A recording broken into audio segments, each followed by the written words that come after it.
லைஃப்ல எதுக்கும் வருத்தப்படாதீங்க. தப்பா எடுத்துக்காதீங்க. என்னடா டாக்டர் வந்து கேஷுவலா சொல்றாரு இதை. நமக்கு என்ன நம்ம இழக்கிறோம்னு நினைக்கிறோமோ அது வேற ஒரு ரூபமா நமக்கு திரும்பி வரும். என்ன நம்புங்க. இது வந்து நான் என்னோட வாழ்க்கை அனுபவத்துல சொல்றேன். நிறைய வாழ்க்கை பாடங்கள் பார்த்தவங்ககிட்டயும் கத்துக்கிட்ட ஒரு விஷயம். வருத்தமே படக்கூடாதுங்க. Trust me. எதுக்கும் வருத்தப்படாதீங்க. தைரியமா இருங்க. நீங்க எதை இழந்துட்டேன்னு நினைக்கிறீங்களோ அது வேற ஒரு ரூபத்துல இன்னும் அழகான ஒரு விதமா உங்களுக்கு வரும். அது மனிதர்கள், வேலை, சொத்து,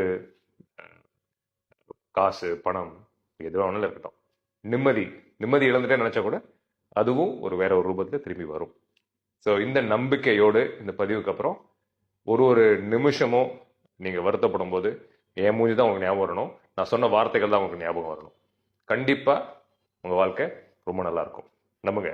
இது உண்மையான வாழ்க்கை பாடம்.